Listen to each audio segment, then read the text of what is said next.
قال الله سبحانه وتعالى ولكل أمة جعلنا منسكا ليذكروا اسم الله على ما رزقهم من بهيمة الأنعام وقال النبي صلى الله عليه وسلم قد أبدلكم بهم خيرا منهما عيد الأضحى وعيد الفطر। যাবতীয় প্রশংসা একমাত্র আল্লাহ রাব্বুল আলামিনের জন্য, যিনি আমাদেরকে অনস্তিত্ব থেকে আমাদেরকে অস্তিত্ব নিয়ে এসেছেন। আমরা আসলে কিছুই ছিলাম না, আমাদের কোনো অস্তিত্ব ছিল না। সেই অস্তিত্বহীন মানে কোনো চিহ্নহীন সত্তা থেকে আমাদেরকে একটা অস্তিত্বে নিয়ে এসেছে। তার শুকরিয়া তার সকলে বলি আলহামদুলিল্লাহ। দরুদ ও শান্তি বর্ষিত প্রিয় নবী মুহাম্মদ মুস্তাফা সাল্লাল্লাহু আলাইহি ওয়াসাল্লামের প্রতি আল্লাহুম্মা সাল্লি আলাইহি আল্লাহুম্মা বারিক আলাইহি আল্লাহুম্মা আমিন। আল্লাহ রাব্বুল আলামিন আমাদের এই জীবন দিয়েছেন, তো এই জীবনে আমাদের অনেক কিছু করণীয় এবং অর্জনীয় কিছু দিয়েছেন আল্লাহ তাআলা। পৃথিবীর ইতিহাসে আমরা যদি দেখি, প্রথম মানব আদম আলাইহিস সালাম থেকে শুরু করে শেষ নবী মুহাম্মদ সাল্লাল্লাহু আলাইহি ওয়াসাল্লাম পর্যন্ত অনেক নবী আম্বিয়া রসুল চলে গিয়েছেন। তো আল্লাহ রাব্বুল আলামিন প্রত্যেক নবী রসুলদের কিছু সিস্টেম দিয়েছেন। আল্লাহ তাআলা এই জন্য বলছেন যে অলিকুল্লি উম্মাতিন, প্রত্যেক জাতিকে আমি দিয়েছি মানসাকান, কুরবানির বিধান। যেহেতু এখন আজকের যুলকাদা মাসের 22 তারিখ, আগামী প্রায় 18 বা 17 দিন পরে আপনার কুরবানির দিন আমাদের ভারতবর্ষে। তো কুরবানি সংক্রান্ত কিছু জরুরি কথা, কুরবানি থেকে আমাদের শিক্ষা কী নিতে পারি, আমরা কুরবানি থেকে আমাদের কি কি শিক্ষা নিতে পারি। আমরা তো অনেক কিছু জানি, কিন্তু আমরা মেনে চলার কোনো আমাদের স্পৃহা নেই, মেনে চলার মধ্যে আমাদের কোনো আগ্রহ নেই।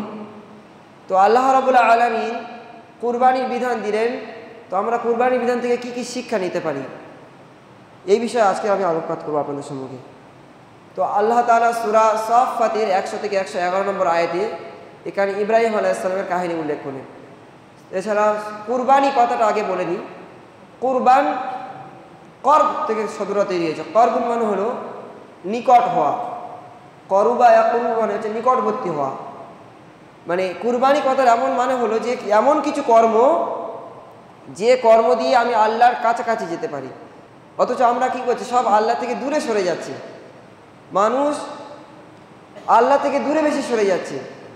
আল্লাহ তাআলা বেশি বলেছেন যে তোমরা আমার কাছাকাছি এসো, সাবিকু ইলা মাগফিরা, তোমরা রবের দিকে দৌড়ে দৌড়ে এসো, ফাসআউ ইলা যিকরিল্লাহ, তোমাদের রবের দিকে দৌড়ে দৌড়ে এসো, ফাফিরু ইলাল্লাহ, তোমার রবের দিকে দৌড়ে দৌড়ে এসো। আল্লাহর দিকে যাওয়ার যে শব্দগুলো আল্লাহ তাআলা কোরআনে উল্লেখ করলেন, সেইগুলোর প্রত্যেকটা শব্দের অর্থ হচ্ছে দৌড়ে দৌড়ে আসা। আর দুনিয়ার জন্য আল্লাহ তাআলা বলছেন যে ফাসআউ ইলা ফামশু ফিল আরদি, তোমরা জমিনে হেঁটে হেঁটে বেড়াও, অকুলু মির রিজকি ফামশু ফি মানাকিবিহা অকুলু মির রিজকি, তোমরা জমিনে হেঁটে বেড়াও, রিজিক সন্ধান করে হেঁটে হেঁটে গিয়ে। আল্লাহর দিকে যাওয়ার ক্ষেত্রে আল্লাহ তাআলা দৌড়ে কথা বললেন, আর দুনিয়াতে রিজিক সন্ধানের ক্ষেত্রে আল্লাহ তাআলা বললেন হেঁটে হেঁটে যেতে। তো আমাদের এই নীতি থেকে সরে যাওয়ার কারণে আমরা আল্লাহ থেকে সরে যাচ্ছি। তো এই কুরবানির বিধান আল্লাহ তাআলা আদম আলাইহিস সালামের থেকেই শুরু হয়েছে কুরবানির বিধান। কুরবানি আদম আলাইহিস সালামের 2 সন্তান হাবিল কাবিলের এই ঘটনা আমরা সবাই জানি, কিন্তু এর থেকে আমাদের শিক্ষা নিই না। আমরা মানে পাশবিক জীবনযাপন আমাদের, যে আমরা যে একদিন মৃত্যুবরণ করব এইটা আমাদের মস্তিষ্কে নেই। আমরা যে আল্লাহ সম্পর্কে আমরা যদি মৃত্যুবরণ করে আমাদের যদি ধ্বংস হয়ে যায় তাহলে তো কোনো ব্যাপার নেই। ব্যাপারটা হচ্ছে আমাদের মৃত্যুর পরে তো আমাদের প্রশ্নের সম্মুখীন হতে হবে, সবাই আমরা জিজ্ঞাসার সম্মুখীন হব। এই জন্য আমরা বড্ড বিপদে রয়েছি। তো আল্লাহ তাআলা আদম আলাইহিস সালামের 2 সন্তান ওদেরকে কুরবানি করার নির্দেশ দিয়েছেন। যদিও যে ঘটনাগুলো রয়েছে 2 বোনকে বিবাহ করে, ঘটনাটা জয়ীব যদিও। তো আদম আলাইহিস সালামের 2 সন্তান আল্লাহর রাস্তায় কুরবানি করলেন।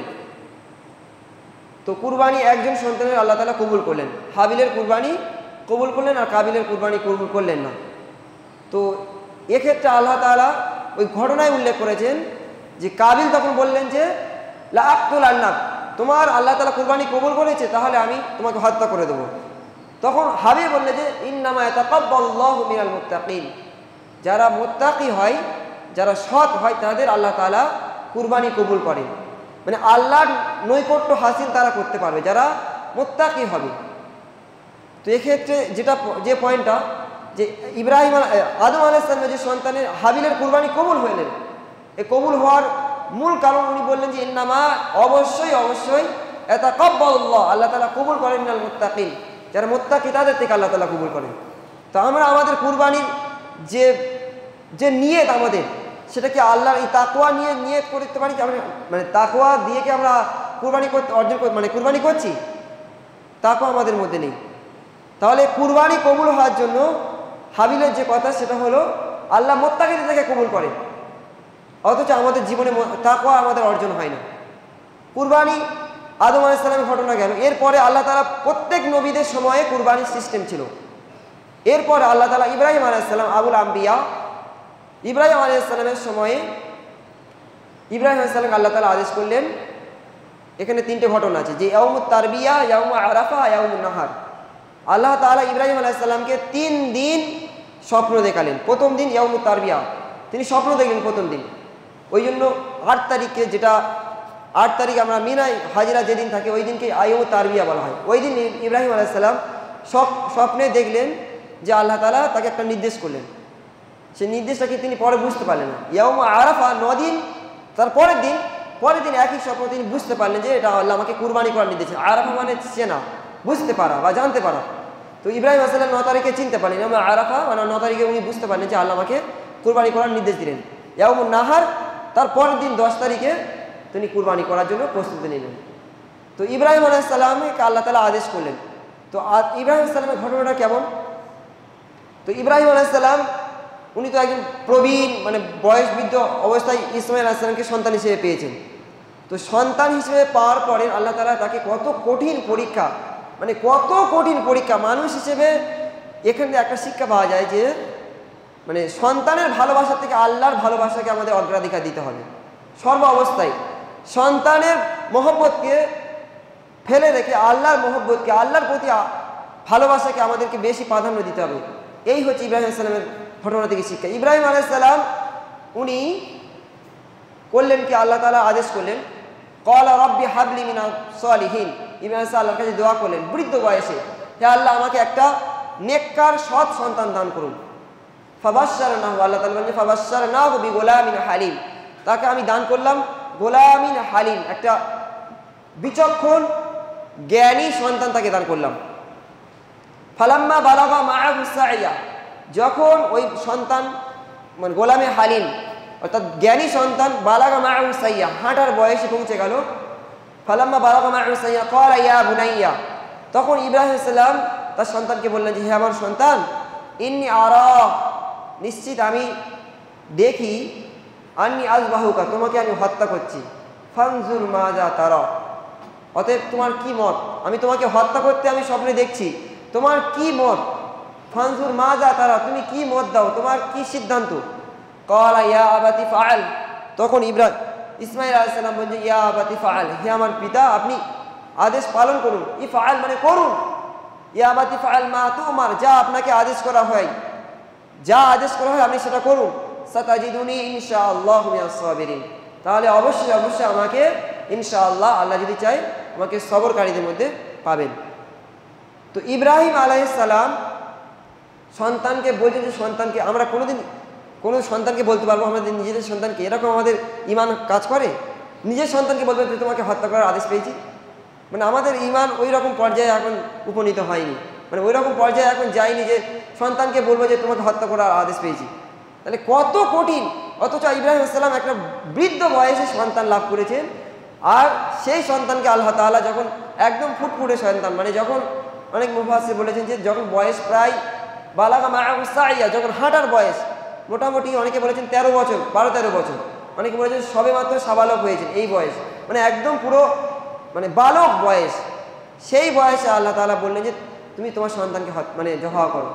এখানে জবাহ নয়, নিজের মধ্যে যে আল্লাহ থেকে দূরে সরে গিয়ে নিজের পুরো প্রবৃত্তিকে জবাহ করা, নিজের মধ্যে যে কুচিন্তা ভাবনা, আল্লাহর আনুগত্য, মানে এখানে একটা পয়েন্ট মনে রাখবেন, আল্লাহর আনুগত্যর প্রতি মানে নিঃশর্ত আনুগত্য।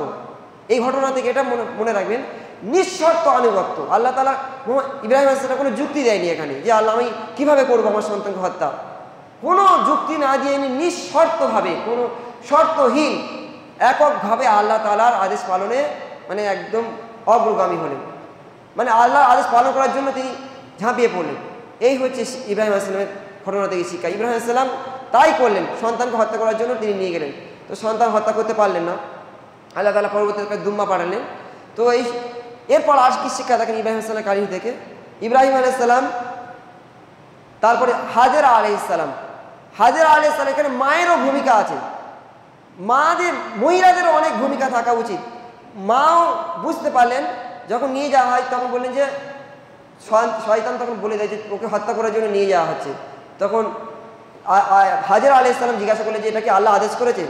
তখন বললেন হ্যাঁ। ইব্রাহিম আলাইহিস সালাম তখন বললেন যে ঠিক আছে, আল্লাহ আমাকে অপমানিত করবেন না।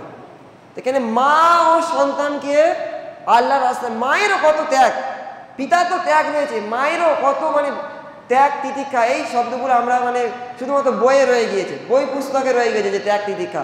ত্যাগ আমাদের কোনো মানে বাস্তবতা নেই। মাও যে কত ভালো মানে আল্লাহর প্রতি নিবেদিত প্রাণ হতে পারে, তার একটা অনন্য নজির হচ্ছে হাজেরা আলাইহিস সালাম। তিনিও সন্তানকে বললেন যে তুমি নিয়ে যাও, কোনো সমস্যা নেই, যেহেতু আল্লাহ আদেশ করেছে, আল্লাহর আদেশ, আল্লাহ আমাকে কোনোদিন লাঞ্ছিত করবে না।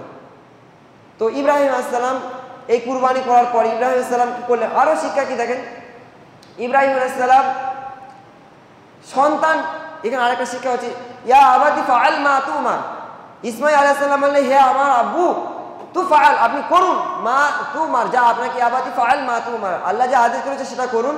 সাতাজিদুনি ইনশাআল্লাহ, মানে ইনশাআল্লাহ বলতে হবে। যদি আমি ভবিষ্যতে কোনো কাজ করি, কোনো কাজ ইনশাআল্লাহ আল্লাহর প্রতি নিজের ইচ্ছাকে সমর্পণ করে দিতে হবে, যে আমি আমার নিজের ইচ্ছায় কিছু করতে পারবো না, আল্লাহ যদি চাই আপনি করতে পারেন। তো এখানে ইনশাআল্লাহ বলার একটা শিক্ষা রয়ে গেল, ইনশাআল্লাহ বলার চেষ্টা করতে হবে। তারপরে কি আরও শিক্ষা হচ্ছে ইব্রাহিম আলাইহিস সালাম মানে কত মানে কষ্ট। এরপরে শিক্ষাগুলো বলছি দেখেন আমরা, তাকওয়া অর্জন করা। তাকওয়া লা ইয়ানাল আল্লাহ, আল্লাহ তাআলা সূরা হজের মধ্যে বলেছেন আল্লাহ তাআলা লা ইয়ানাল আল্লাহ লুহুমুহা। ইব্রাহিম আলাইহিস সালাম তো কুরবানি করলেন ইসমাঈল আলাইহিস সালামকে নিয়ে গিয়ে, কিন্তু কুরবানি করতে পারলেন না, ওখানে একটা দুম্বা চলে আলো। তো আল্লাহ তাআলা বলেছেন লা ইয়ানাল আল্লাহ লুহুমুহা ওয়ালা দিমাহুহা ওয়ালাকিন ইয়ানালুহু তাকওয়া মিনকুম। তোমাদের রক্ত এবং মাংস আল্লাহর কাছে পৌঁছায় না, শুধুমাত্র তাকওয়া আল্লাহর কাছে পৌঁছায়। তো ইব্রাহিম আলাইহিস সালাম আল্লাহকে কত ভয় করে, আল্লাহর প্রতি কত একনিষ্ঠ, কত আনুগত্যশীল হয়ে তিনি আল্লাহর আদেশকে পালন করার জন্য বদ্ধপরিকর ছিলেন। সেই পালন করার জন্য আল্লাহ তাআলা তাকে মানে তাকওয়া মানে আল্লাহর ভীতি, আল্লাহর ভয়ে, আল্লাহর আনুগত্যের জন্য, মানে আল্লাহরই জন্য তিনি এই কাজটা করেছেন। এই জন্য আল্লাহ তাআলা বললেন যে ইয়ানালুহু তাকওয়া মিনকুম, তুমি আল্লাহর কতটুকু খুশি করার জন্য এই কাজটা করেছো, এইটা একটা মূল পয়েন্ট। মানে কুরবানি শুধুমাত্র ত্যাগ, মানে আমরা কুরবানি একটা লৌকিকতা সম্পন্ন হয়ে গেছে।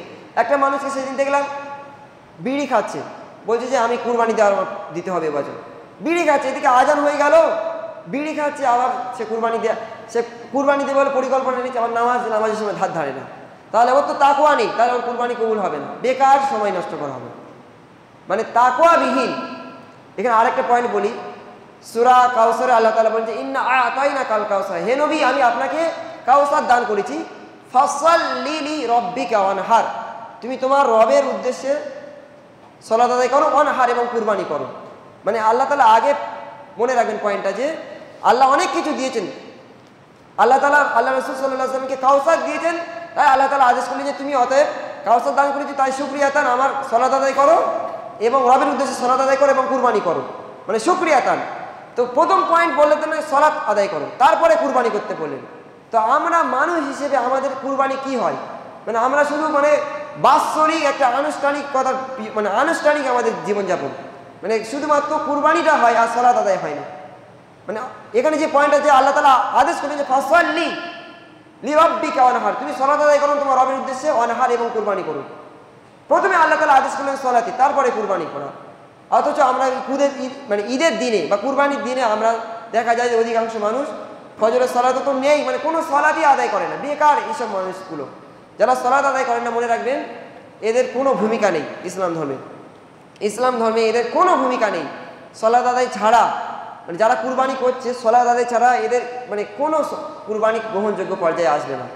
সালাত হচ্ছে আল্লাহ তাআলা প্রথম সালাতের ফার্স্ট বিচার নেবেন, সেই হিসাবে সালাতকে বেশি গুরুত্ব দিন, তারপরে কুরবানি করার চেষ্টা করবেন। কুরবানি অনেক নেকির কাজ, কুরবানি করলে অনেক আল্লাহ খুশি হয়, আল্লাহর নৈকট্য অর্জন করা যায়। ইব্রাহিম আলাইহিস সালামের আল্লাহ তাআলা কি বলে, ওয়া তারাকনা আলাইহি ফিল আখিরিন, ইব্রাহিম আলাইহিস সালামের কাহিনী আমি কি পরবর্তীদের জন্য নমুনা হিসেবে রেখে দিলাম। ওয়া তারাকনা আলাইহি ফিল আখিরিন, পরবর্তী প্রজন্মের জন্য, পরবর্তী জেনারেশনের জন্য আমি এটা একটা নিদর্শন হিসেবে রেখেছি, অর্থাৎ তারা যেন পরবর্তী প্রজন্ম ইব্রাহিম আলাইহিস সালামের নীতি নৈতিকতা যে আদর্শ ছিল সেই আদর্শ ফলো করে মেনে চলে, ইব্রাহিমের মতো ত্যাগ স্বীকার করে।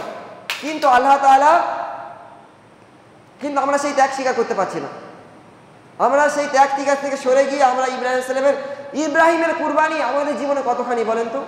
ইব্রাহিম আলাইহিস সালামের যে কুরবানি সেই জীবন আমাদের জীবনে নেই। এই ইব্রাহিম আলাইহিস সালামের নীতি নৈতিকতা থেকে সরে যাওয়ার জন্য আমাদের জীবনে এত সমস্যা তৈরি হচ্ছে।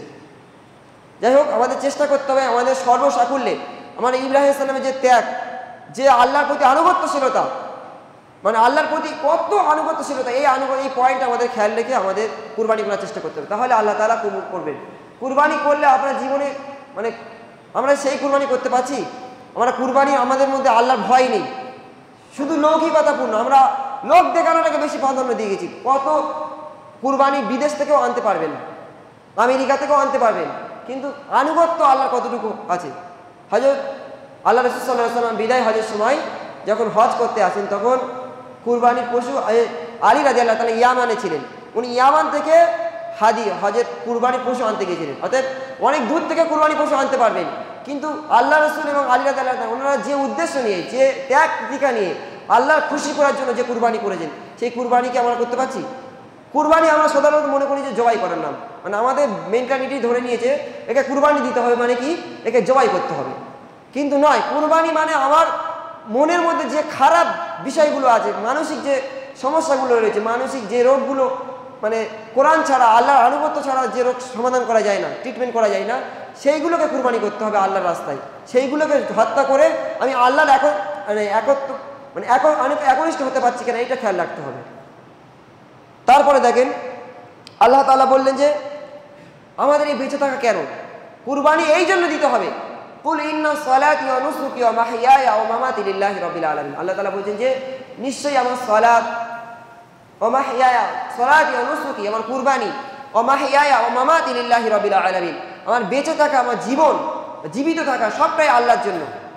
এখানে একটা পয়েন্ট যে কুরবানি বলেন, কুরবানি শুধুমাত্র জবাহ করার নাম, এটা মনে রাখলে হবে না। কুরবানি মানে আমার মানসিক যত সমস্যা আছে সেইগুলো আল্লাহর জন্য, সেইগুলোকে বিনাশ করে দেওয়ার চিন্তা রাখতে হবে। সমস্ত মানসিক যত কূট চিন্তা আছে, কূট মানসিকতা আছে, সেইগুলোকে পরিহার করে আল্লাহ সন্তুষ্টি খেয়াল রাখতে হবে। এই পয়েন্ট থেকে যদি আমরা দূরে সরে যাই, শুধুমাত্র লৌকিকতা হবে, পরকালে মৃত্যুর পরে জাহান্নাম হবে, তাছাড়া আর কোনো উপায় নেই। জাহান্নাম থেকে বাঁচতে মোটামুটি আমরা তো দুনিয়ার সব করতে পারছি, জাহান্নাম থেকে বাঁচার মতো আমাদের কোনো পদ অবলম্বন করি না। তারপরে দেখেন আল্লাহ তাআলা কি বলছেন, আল্লাহর ভালোবাসা থেকে আরেকটা পয়েন্ট, এখানে একটা পয়েন্ট বলা হয়নি, সেটা হচ্ছে আল্লাহর ভালোবাসা থেকে সন্তানের ভালোবাসা বেশি প্রাধান্য পাবে না। ইব্রাহিম আলাইহিস সালামের কাহিনী থেকে এই শিক্ষাটা আমাদের সর্বদা মনে রাখতে হবে। আল্লাহর ভালোবাসা সর্বপ্রথম থাকবে। আল্লাহ রাব্বুল আল্লাহ রাসূল সাল্লাল্লাহু আলাইহি ওয়াসাল্লাম বলেছেন, মান আহাব্বা লিল্লাহ ওয়া আবগাদা লিল্লাহ ওয়া মানাআ লিল্লাহ ওয়া আ'তা লিল্লাহ ফাকাদ ইসতাকমালাল ঈমান। কোনো বান্দা যদি তার ভালোবাসা আল্লাহর জন্য করে, তার রাগ আল্লাহর জন্য করে, কাউকে কিছু দেয় সেটাও আল্লাহর জন্য, আর কাউকে কিছু নাও দেয় সেটাও আল্লাহর জন্য, তাহলে তার ঈমান পূর্ণ হলো, তার ঈমান পরিপূর্ণ হলো। তো আমরা যা কিছু করি, আমরা এই যে কুরবানি করছি বা আমরা কিছু দিচ্ছি, সেটাকে আল্লাহ সন্তুষ্টির জন্য দিচ্ছি।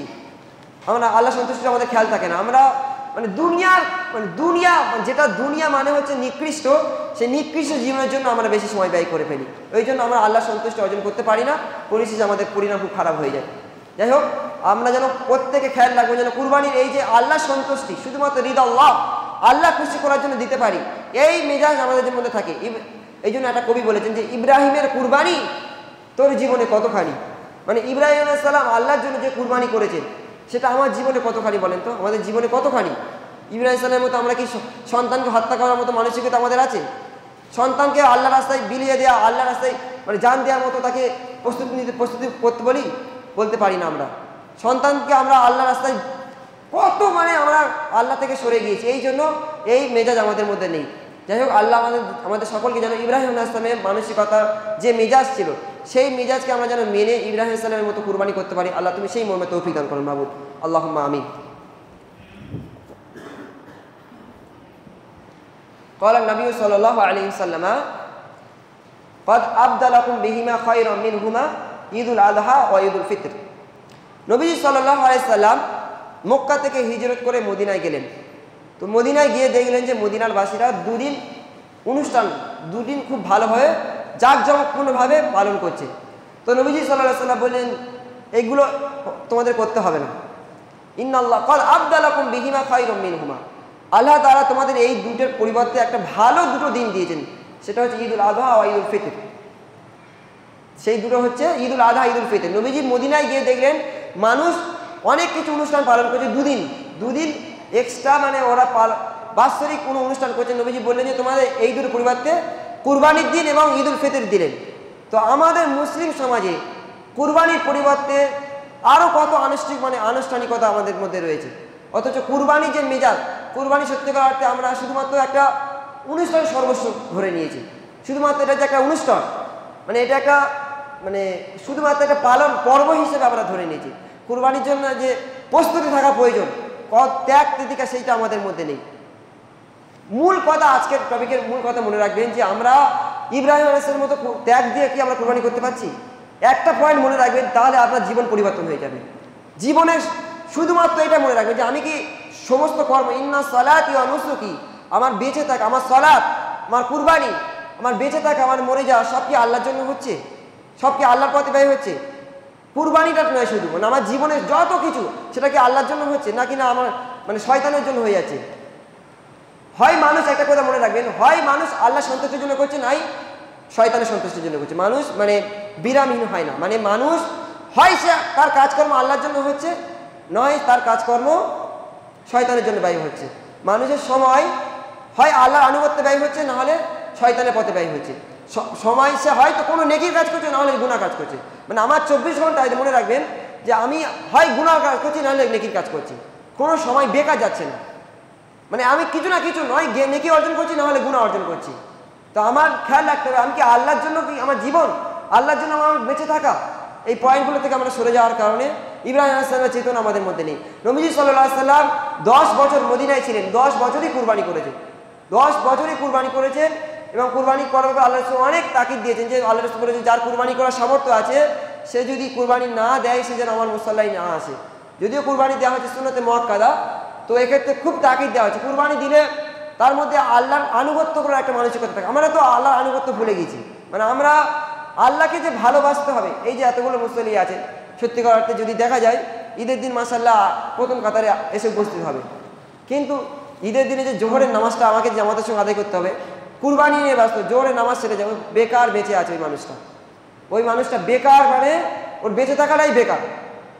বেঁচে থাকা যে বেঁচে আছে বেকার, মরে গেলে জাহান্নাম হবে। ওই কুরবানির দিনে অধিকাংশ মানুষ দেখা যায় কি কুরবানির সালাত মাশাআল্লাহ জামাতের সঙ্গে পুরো মসজিদ বা এলাকা ভর্তি লোক নামাজ আদায় করলো, কিন্তু ঈদের সেই দিন জোহরের নামাজে দেখা যায় যে 3-4 জনের বেশি মুসল্লি মসজিদে নেই। তাহলে সবার উদ্দেশ্য কি? সবার উদ্দেশ্য আল্লাহ সন্তুষ্ট নেই, সবার উদ্দেশ্য হচ্ছে লোক দেখানো, সবার উদ্দেশ্য হচ্ছে মানুষকে খুশি করা। এখানে আল্লাহর সন্তুষ্টি নেই। তো এই জন্য খেয়াল রাখবেন, নামাজে পাবন্দী হন। আল্লাহ তাআলা মুহাম্মদ সাল্লাল্লাহু আলাইহি ওয়াসাল্লামকে বললেন যে তোমাকে কাউসার দিয়েছি, তো অতএব তুমি সালাত আদায় করো এবং কুরবানি করো। আল্লাহ রাব্বুল আলামিন প্রথমে সালাত আদায় করতে বললেন, তারপরে কুরবানি। কুরবানিকে দ্বিতীয় পজিশনে রাখলেন আল্লাহ তাআলা, আগে সালাত। নিজের জীবনে যে আমরা যারা কুরবানি করব, কুরবানি করার আগে সালাতে আমরা গুরুত্ব আমাদের কাছে, নাকি না কুরবানিটা বেশি গুরুত্বপূর্ণ? এই পয়েন্টটা মনে রাখবেন। সালাত আদায়ের ব্যাপারে অনেক বেশি অ্যাক্টিভ থাকেন, ইনশাআল্লাহ কুরবানি আল্লাহ তাআলা কবুল করবেন। ইন্নাল্লাহা ইন্নামা ইয়াতাকাব্বালুল্লাহু মিনাল মুত্তাকিন, তাকওয়া অর্জন করেন তাহলে ইনশাআল্লাহ আল্লাহ তাআলা কুরবানি কবুল করবেন। ইয়াতাকাব্বালুল্লাহু মিনাল, শুধুমাত্র আল্লাহ তাআলা মুত্তাকিদের থেকে কবুল করেন। তো আমরা মুত্তাকি হওয়ার চেষ্টা করব। আমাদের নামাজের ব্যাপারে খুব অ্যাক্টিভ থাকতে হবে। নামাজের ব্যাপারে যদি সচেতন থাকি ইনশাআল্লাহ আমরা পৃথিবীতে যে কোনো কাজে আমরা সহযোগিতা আল্লাহর পথে আল্লাহ সন্তুষ্টি অর্জন করে সব কাজ করতে পারবো। আরেকটা কথা বলে দিই এখানে, একটা প্রাসঙ্গিক কথা, সেটা হচ্ছে ওমর রাদিয়াল্লাহু তাআলা আনহু, উনি হচ্ছেন মুসলিম জাহানের দ্বিতীয় খলিফা। উনি পৃথিবীতে ফিলিস্তিন প্রথম জয় করেছিলেন। ওনার সময়ে আল্লাহ রাসূল সাল্লাল্লাহু আলাইহি ওয়াসাল্লামের পরে উনি মানে নবীজি সাল্লাল্লাহু আলাইহি ওয়াসাল্লামের পরে উনি প্রথম ফিলিস্তিন জয় করেছেন।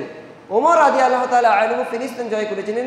সেই ওমর রাদিয়াল্লাহু তাআলা আনহুকে আজ যারা ফিলিস্তিন মনে করছে যে আমরা জয় করব, যারা ওমরকে গালাগালি দেয় তারা কোনোদিন ফিলিস্তিন জয় করতে পারবে না।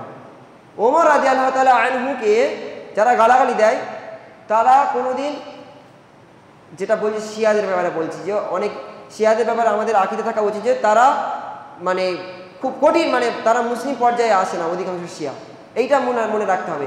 যারা সাহাবীদেরকে গালাগালি দেয়, আল্লাহ রাসূল সাল্লাল্লাহু আলাইহি ওয়াসাল্লাম বলেছেন যে যারা আমার সাহাবীদের গালাগালি দেয় তাদের প্রতি আল্লাহর লানত, সমস্ত ফেরেশতাদের লানত, সমস্ত মানব রাশির লানত তাদের প্রতি।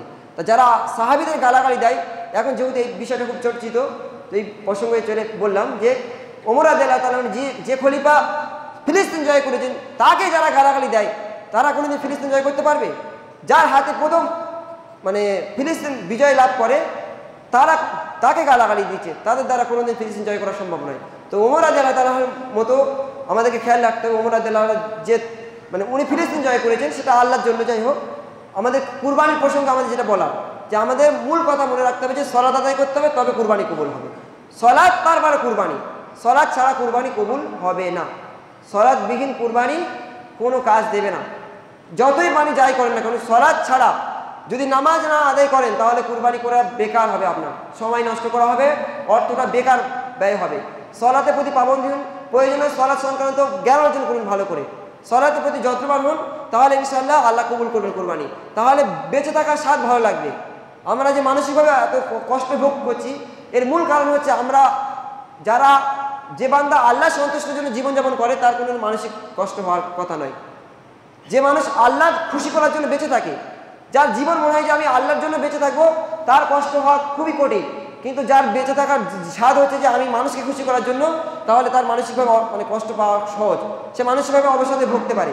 তো আমাদের বেঁচে থাকা, আমরা আল্লাহ সন্তুষ্টি না চেয়ে আমরা মানুষের খুশি চাই, এই জন্য আমরা কুরবানি করেও শান্তি নেই, কুরবানি করার দিনেও কত মারামারি হয়, কত অশান্তি, কুরবানির দিনে মানুষ অশান্তি, মানে কত মুসলিমদের কত মানে আগাছা কুগাছা হয়ে গেছি আমরা। মানে মুসলিম হিসাবে আমরা মানে শুধু গরু খেয়ে মানে মুসলিম হয়ে গেছি। গরু খাই আর মানে শুধু রাগ দেখাই, গরু খায় আর রাগ দেখে আমাদের মেজাজ হচ্ছে গরুর একটা প্রভাব আছে, গরুর একটা মানে প্রভাব হচ্ছে গরু সুলভ আচরণ আমাদের মধ্যে। মানে কুরবানি শুধু আমরা গরু খাবো মুসলিম, কিন্তু আমরা তো গরু খাওয়ার জন্য মুসলিম নয়, আমরা গরুকে কুরবানি করেছি আল্লাহ খুশি করার জন্য। সেটা ভুলে গিয়ে আমাদের মেজাজ গরুর স্বভাব মানে গরুর তুল্য হয়ে গিয়েছে, পাশবিক হয়ে গিয়েছে। যাই হোক, আল্লাহ আমাদের যেন ইব্রাহিম আলাইহিস সালামের সেই চেতনা নিয়ে আমাদের কুরবানি করা তৌফিক দান করেন মাবুদ, আল্লাহুম্মা আমিন। আল্লাহ যারা আমরা সলাত আদায় করতে পারছি না, আল্লাহ যেন আমরা রেগুলার প্রতিনিয়ত সলাত আদায় করতে পারি, আল্লাহ তুমি সেই ক্ষমতা দান করেন মাবুদ, আল্লাহুম্মা আমিন। আল্লাহ যারা আমরা মানসিকভাবে অবসাদে ভুগছে, আল্লাহ আমাদের মানসিক টেনশন তুমি দূর করে দেন মাবুদ, আল্লাহুম্মা আমিন।